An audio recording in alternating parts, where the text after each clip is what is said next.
Bon matin tout le monde, comment ça va en cette belle journée? Et aujourd'hui, Julie, dans notre série de dévotion matinale sur 1 Corinthiens, nous sommes rendus dans 1 Corinthiens chapitre 12 et au verset 12. Alors, Julie, est-ce que Ça commence par un quart, faut que je vais lire la phrase avant. Vas-y. Ah, écoute, tu m'as-tu donné les cours d'herméneutique? Oui, Bon, ben, effectivement. T'as bien appris, un seul et même esprit opère toutes ces choses, les distribuant à chacun en particulier comme il veut. Car, comme le corps est un et a plusieurs membres, et comme tous les membres du corps, malgré leur nombre, ne forment qu'un seul corps, ainsi en est-il de Christ. Nous avons tous en effet été baptisés dans un seul esprit, soit juifs, soit grecs, soit esclaves, soit libres, et nous avons tous été abreuvés d'un seul esprit. Ainsi, le corps n'est pas un seul membre, mais il est formé de plusieurs membres. Si le pied disait « parce que je ne suis pas une main, je ne suis pas du corps », ne sera-t-il pas du corps pour cela? Et si l'oreille dirait « parce que je ne suis pas un œil, je ne suis pas du corps », ne serait-elle pas du corps pour cela? Si tout le corps était œil, où serait l'ouïe? Si tout l'ouïe s'il était tout oui, où serait l'odorat? Maintenant, Dieu a placé chacun des membres dans le corps comme il a voulu. Si tous étaient un seul membre, où serait le corps? Maintenant donc, il y a plusieurs membres et un seul corps. L'œil ne peut pas dire à la main, j'ai pas besoin de toi. Ni la tête dire aux pieds, je n'ai pas besoin de vous. Mais bien plutôt, les membres du corps qui paraissent être les plus faibles sont nécessaires. Et ceux que nous estimons être le moins honorables du corps, nous les entourons d'un plus grand honneur. Ainsi, nos membres les moins décents reçoivent le plus d'honneur, tandis que ceux qui sont décents n'en ont pas besoin. Dieu a disposé le corps de manière à donner plus d'honneur à ceux qui en manquaient, afin qu'il n'y ait pas de division dans le corps, mais que les membres aient également soin les uns des autres. Et si un membre souffre, tous les membres souffrent avec lui. Si un membre est honoré, tous les membres se réjouissent avec lui. Vous êtes le corps de Christ et vous êtes ses membres, chacun pour sa part. Je pense qu'on va arrêter là pour là. Puis on va poursuivre après, parce que c'est un thème en soi, ce qui suit. J'avais arrêté. Pas vraiment besoin de me convaincre, ça va. J'ai vu ici, il y avait une thématique. J'ai l'impression, là, je dis ça à brûle pour point, sans préparation, là, mais je pense que ça parle du corps et de ses membres. Exactement. Ouais. Ouf! Vas-y, c'est important parce que on a tous une fonction. Quelqu'un m'avait dit une fois, tu sais, Patrice, s'il manque quelqu'un dans un corps local, dans une église locale, c'est que cette église-là, en quelque sorte, est c'est comme si elle était défigurée. J'ai toujours trouvé ça très, très beau. Et le verset 27 résume ça résume l'entièreté de ce qu'on a vu à partir du verset 12. Vous êtes le corps de Christ et vous êtes ses membres, chacun pour sa part. Chacun d'entre nous, chacun d'entre vous, on a une part à jouer, on a un rôle, on a une fonction dans le corps de Christ. Et cette fonction-là peut changer avec les années, mais on a un rôle, on a une part à jouer, on est un membre du corps. Donc, comme le corps, verset 12, est un et a plusieurs membres, et comme tous les membres du corps, malgré leur nombre, ne forment qu'un seul corps, ainsi en est-il de Christ. Alors, qu'est-ce qu'il veut dire? Il veut dire qu'on fait partie maintenant d'un même corps spirituel. Parce que, pourquoi? Parce qu'on est devenu un en Jésus-Christ. Hein? On a notre position, on est placé en Jésus-Christ, et maintenant, Christ et nous ne formons qu'une seule entité, si on peut dire. Évidemment, c'est spirituellement qu'on parle ici. Et donc, et on fait partie, et c'est pour ça que quand Paul va être arrêté sur le chemin de Damas avec la batte-colle, avec la voix du ciel, la voix céleste qui parle, qui interpelle Paul, et qui va dire, Paul, pourquoi me persécutes-tu? Et c'est le Seigneur qui parle. Et pourtant, Paul ne persécutait pas le Seigneur. Le Seigneur était au ciel, il avait eu l'ascension. Mais Jésus dit non, pourquoi tu me persécutes? Parce qu'en persécutant les croyants, il persécutait les membres du corps de qui? De Christ. Donc, il persécutait Christ. Et donc, c'est vraiment important de réaliser que on fait partie intégrante de Jésus-Christ. On est devenu une même plante avec lui, va dire Romains chapitre 6. On a été baptisés dans un seul corps, dans Galates 3, à la fin du chapitre. Donc, on voit vraiment que on fait partie d'un seul et même corps. Et ce qui est intéressant dans tout le développement qui est fait ici, en fait, je vais commencer par dire autre chose avant ce que je veux dire. Ce qui je trouve intéressant en particulier, c'est qu'au départ, il dit on est tous, en effet, été baptisés par un seul esprit pour former un seul corps, soit juif, soit grec, soit esclave, soit libre. Et nous avons tous été abreuvés d'un seul esprit. Et dans Éphésiens 3, 6, il y a un passage qui dit « Ce mystère, c'est que les païens sont co-héritiers, forment un même corps et participent à la même promesse en Jésus-Christ par l'Évangile, dont j'ai été fait ministre selon le don de la grâce de Dieu qui m'a été accordé par l'efficacité de sa puissance. » Et là, ce qui est intéressant ici, c'est que le mystère, là, c'est pas le fait que les païens viennent au salut. Le mystère, c'est l'intention que Dieu avait de faire des Juifs et des non-Juifs, de tous ceux qui plaçaient leur confiance en Jésus-Christ, qu'ils soient esclaves, qu'ils soient libres, qu'ils soient grecs, qu'ils soient juifs, qu'ils soient païens, qu'ils soient, peu importe, d'être placés dans la même corporation. C'est un beau choix de mots, hein? Corporation. Ah oui, clairement, absolument. Soit placés dans la même corporation, l'Église, qui constitue le corps de Christ. Et là, c'est comme si à ce moment-là, le baptême du Saint-Esprit a fait quelque chose d'extraordinaire. Hein? Nous avons tous été baptisés dans un seul esprit. Donc, au moment du baptême, par l'Esprit, tu es incorporé dans le corps. Exactement. C'est le signe du baptême du Saint-Esprit, c'est l'inclusion dans le corps. Clairement. Et, vas-y, Patrick, excuse-moi. J'allais dire que, non, c'est correct. Ce que j'allais dire, c'est que le fait que dans Éphésiens chapitre 2 et 3, hein, cette révélation que Paul a, qui avait été, c'est le mystère décrit par Paul, que Dieu voulait réunir en un seul corps, tant juif que grec, qu'il y ait un mur de partition qui soit séparé en Christ.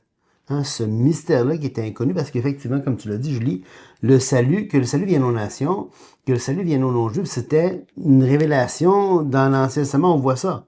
On voit ça partout dans l'Ancien Testament, dans toute la Bible, que Dieu voulait sauver tout le monde, incluant toutes les nations, tous les peuples.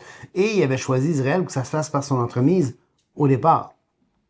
Mais, donc, le salut, c'était pas ça le mystère. Le mystère, c'était vraiment de prendre tant juif que grec et d'abolir le mur de partition qui est entre les deux, parce qu'il y avait un mur de partition, et de faire des deux un seul corps en Jésus-Christ. Mais ce qui est important de réaliser ici, c'est que ce corps-là ne remplace pas Israël. D'ailleurs, dans le même livre, dans 1 Corinthiens chapitre 10, on l'a lu, il dit « Ne soyez en scandale ni aux Grecs, ni aux Juifs, ni à l'Église de Dieu. » Or, si Paul prend la peine de dire de ne pas être en scandale aux Juifs, de ne pas être en scandale aux Grecs, et de ne pas être en scandale à l'Église de Dieu, c'est donc dire que les entités païennes et l'entité juive, Israël, ils ont toujours une distinction. Et dans Romains chapitre 9, au début du chapitre, hein, et d'ailleurs, Romains 9, c'est comme entame une section de l'Épître aux Romains qui parle exclusivement, ou à peu près, d'Israël. Il explique le rôle, explique le but d'Israël. Et on voit ça, d'ailleurs, on voit au début de l'Épître aux Romains, au chapitre 3, Paul va poser la question, quel avantage est-ce donc d'être juif et les grands à tous égards? Hein? Dans Romains 3, il dit, attends un petit peu. Ou bien Dieu est-il seulement le Dieu des Juifs? Ne l'est-il pas aussi des païens? Oui, il est aussi des païens. Puisqu'il y a un seul Dieu, il justifiera par la foi les circoncis et par la foi les incirconcis. Annulons donc la loi par la foi, loin de là. Au contraire, nous confirmons la loi. Il va dire ici... où est-ce que c'est? C'est au chapitre 3. Je pense que c'est au chapitre 3. Hein? Je sais pas. Oui, verset 1. Quel est donc l'avantage des Juifs ou quelle est l'utilité de la circoncision? Il est grand de toute manière. Donc, il y avait un avantage et il y a toujours. Et Paul parle au présent. Quel est donc l'avantage présent? Okay. Quel est donc l'avantage des Juifs ou quelle est l'utilité de la circoncision? Il est grand de toute manière en ce que les oracles de Dieu leur ont été confiés. En quoi, si quelques-uns n'ont pas cru, leur incrédulité annulera-t-il la fidélité de Dieu? Et là, on a comme tout ce qui va suivre dans Romains jusqu'au chapitre 9, ça fait comme un inclusio, c'est-à-dire que c'est borné d'un côté par 3.1 à 3, 3.1 à 4 dans le fond, et Romains 9 qui poursuit cette pensée-là, c'est pas comme si c'était détaché complètement, qui va dire, je le dis en vérité, je ne mens point, ma conscience m'en rend témoignage. Il va dire, car je voudrais moi-même, verset 3, être anathème et séparé de Christ pour mes frères, mes parents selon la chair, qui sont israélites et à qui appartiennent l'adoption, la gloire et les alliances, la loi, le culte, les promesses, les patriarches, et de qui est issu selon la chair, le Christ qui est au-dessus de toutes choses, béni Dieu béni éternellement. Mais ce qui est intéressant, il dit, qui sont, car je voudrais moi-même être mort et séparé de Christ pour mes frères, mes parents, selon la chair. Donc, il n'est pas en train de parler et d'ailleurs, s'il parlait des croyants ici, des chrétiens juifs, il ne serait pas inquiet pour leur éternité. Okay? Oui, puis il dit qu'ils sont israélites. Là, qui sont israélites et à qui appartiennent, encore une fois, présents. Maintenant, encore, même s'ils ne sont pas chrétiens, même s'ils ne sont pas sauvés, aujourd'hui encore, ça appartient encore à l'adoption, la gloire, les alliances, la loi, le culte, les promesses, les patriarches, de qui est sur la chair, le Christ. Donc, ce qui est écrit dans Romains, dans 1 Corinthiens 12, c'est bien important. Ce corps-là, c'est un corps qui est distinct. C'est quelque chose, c'est une entité, c'est un mystère qui était inconnu de tous les siècles. Et donc, quand il dit au verset 12, car le 12-13, nous avons tous en effet été baptisés dans un seul esprit pour former un seul corps, soit juif, soit grec, soit esclave, soit libre. Et nous avons tous été abreuvés d'un seul esprit. Ce qui est important ici, c'est que ces distinctions-là, il va dire dans 2 Corinthiens, on va le voir quand on va parler de 2 Corinthiens, on ne considère plus personne selon la chair. Pourquoi? Parce que les distinctions, on pourrait dire entre guillemets charnelles. N'oubliez pas, charnel, c'est pas quelque chose de une genre d'entité mal épouvantable dans l'être humain. C'est notre corps de chair, hein, ce que je n'aime pas que j'appelle le sac de viande. Et c'est tout ce qui a rapport avec notre hérédité et notre caractère patrimonial, si on peut dire, d'individu. Nous avons été en effet baptisés dans un seul corps. Donc, en Christ, ces distinctions-là n'ont plus la même importance. Elles existent encore, puisqu'il y a encore les esclaves, il y a encore, je veux dire, il n'y a pas de théorie de genre dans l'Église. Là. Les êtres humains sont des êtres humains, c'est vrai. L'homme est un homme, la femme est une femme. Il y a des distinctions, mais en Christ, devant Dieu, par le salut, puis du point de vue du salut, ces distinctions-là disparaissent. J'étais parti, hein? Vas-y, continue. Je vais ressauter quand tu vas... Mais, ce qui est intéressant ici, nous avons tous en effet été baptisés dans un seul esprit. Et ce qui est fort dans ça, c'est que le baptême de l'esprit, c'est jamais dans les Écritures une deuxième expérience.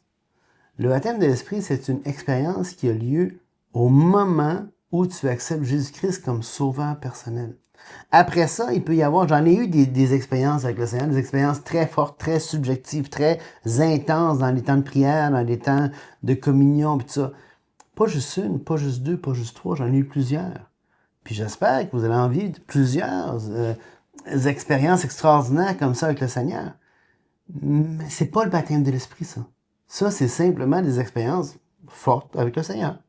Comme de la même manière que, tu sais, il y a des temps, Julie et moi, parce qu'on jase, on est allé se promener dans le Sentier, dans le sentier du Portageur, pas loin d'ici. pour le Natashquan, ça a été un temps de communion extraordinaire. Julie et moi, on a vraiment aimé ça. Ça a été le fun. Ça a été intense. Mais j'espère que c'est pas la seule expérience intense que je vais vivre avec ma femme. De la même manière avec Dieu. Donc, ces expériences-là, il n'y en a pas juste une après. Il y en a des dizaines, mais ça ajoute rien, ça enlève rien parce qu'on a tout pleinement en Christ. Au moment du salut, on a tout pleinement en lui. Rien nous manque.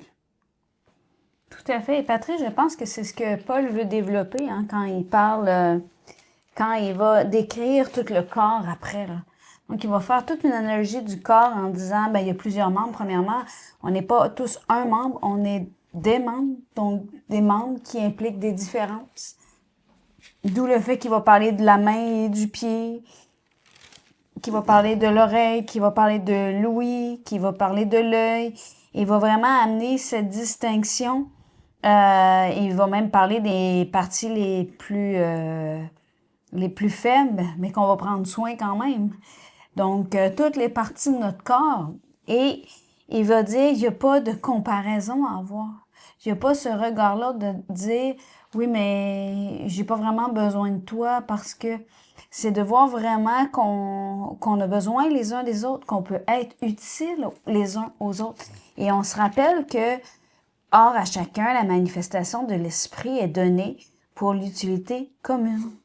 Et là, c'est pour ça qu'il va amener le corps, le fait qu'on ait plusieurs membres, qu'on a des distinctions, qu'on a des caractéristiques différentes, qu'on a des manifestations différentes de l'esprit, une parole de sagesse, une parole de connaissance, donc guérison, le discernement. Donc, il va y avoir plein de choses différentes qui vont se manifester différemment. Et là, il va aussi amener l'idée que non seulement c'est différent, qu'on est différent, qu'on est utile les uns aux autres, qu'on est nécessaire les uns aux autres, mais aussi qu'on doit s'honorer les uns les autres.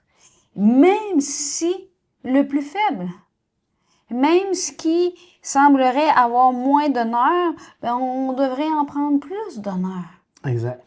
Et ça, c'est pas si évident ça de voir comment je peux concrètement dans ma vie d'enfant de Dieu manifester cet honneur-là à tous et à ceux qui en manquaient. Et là, moi, j'ai un bel exemple. Je pense à une personne qui fait beaucoup de soutien dans les gens qui sont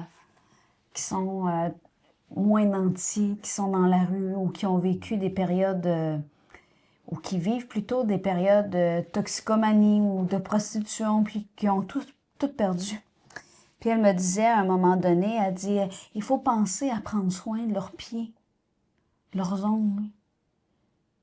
Puis je me suis dit, wow, tu sais, faut penser, nous, qu'on va bien. Puis là, je sais que c'est pas dans l'Église, c'est pas des membres du corps de Christ, mais c'est cette manifestation-là de l'amour de Dieu qui veut prendre soin avec honneur, peu importe le contexte. Le contexte, peu importe l'état de la personne. Et ça me fait, à chaque fois que je lis ce passage-là, on prend soin du corps, ben je pense que, tu sais, quelqu'un qui se coupe pas les ongles, là, c'est pas grand-chose, un ongle, là. On s'entend? Mais si tu te coupes pas les ongles ou quand tu te vires un ongle, là, tu te rappelles que, oups, ça fait mal, hein? Oui. Donc, il y a comme cette image-là là, de dire qu'il faut prendre soin, qu'il faut traiter avec honneur. Et là, quand il dit que ceux qui sont décents n'en ont pas besoin, ça veut pas dire de mépriser ceux qui sont décents puis qui... Ça veut seulement dire que souvent, les personnes qui sont placées ont déjà un honneur par leur ministère, par leur travail, parce qu'ils sont plus en avant, sont plus visibles. Il y a déjà un honneur qui est donné naturellement. Fait que quand il est en train de dire, tandis que ceux qui sont décents n'en ont pas besoin, ça veut pas dire méprise-la pas. Ça veut dire donne-leur-en pas plus qu'ils en ont. Parce que c'est pas eux qui ont besoin d'être valorisés, d'être honorés. Il y en a d'autres autour de toi qui ont besoin de cette de cet honneur-là, de cette... Et on a aussi, tu sais, si un membre souffre, tous les membres souffrent avec lui. Si un membre est honoré, tous les membres se réjouissent avec lui. Donc, il y a cette image-là aussi que quand tu honores quelqu'un, tu t'honores toi-même dans l'Église. Si j'honore ma main parce qu'elle joue bien du piano, puis je suis contente, j'ai réussi à faire une passe au piano que j'ai de la difficulté à jouer, puis je dis « Wow, je suis contente, j'ai réussi aujourd'hui, ma main a bien collaboré », ben je suis en train de m'honorer moi-même aussi, là. Même chose, là. Patrice, il arrive et il me dit « Ah, je suis capable maintenant de me mettre à genoux. » Parce qu'il y avait des douleurs aux genoux. Il souffrait aux genoux. Parce qu'il souffrait aux genoux, son corps entier souffrait. Puis là, il se met à genoux puis il dit « Wow, je suis content, mes genoux, je peux me mettre à genoux. » C'est pas juste ses genoux qui éprouvent de la joie, là. C'est tout son corps qui éprouve. Cette image-là, là, je sais que l'image est... Mais c'est vraiment l'image que Paul utilise, là. Clairement. Puis moi, ce que j'aime dans ça, dans cette image-là, parce que tu rappelles, c'est que la responsabilité du bien-être des membres incombe à tout le corps. Donc, chacun doit prendre soin, doit veiller au bien-être de l'autre. Hein? Donc, on voit vraiment l'importance, tu parles d'incorporation, et je pense que le mot est juste. C'est on est un corps, on est incorporé, on est une entité. Et cette entité-là doit prendre soin de l'autre. Et premièrement, il y a cette hiérarchie, il y a comment tu dis ça, une séquence hiérarchique. Premièrement, la famille, notre famille propre. Hein? Ma famille, j'ai ma responsabilité première, c'est à Julie. Après ça, la famille spirituelle qui est l'Église. Ben, Julie, ma famille à moi, c'est-à-dire, ça peut être ma femme, mes frères, mes soeurs, mes enfants, si j'en ai. Mes parents, s'ils sont encore en vie. C'est vraiment important de veiller premièrement sur notre famille immédiate, ensuite la famille en Christ. Et après ça, sans oublier les non-croyants. Mais il y a quand même cette hiérarchie. On doit prioriser la famille immédiate, la famille de Christ, et après ça, aussi prioriser les individus qui ne sont pas sauvés. On ne doit pas les mettre de côté. On doit les aimer. Et j'aime cette idée-là que tu parlais de jusqu'à prendre soin des pieds. Hein?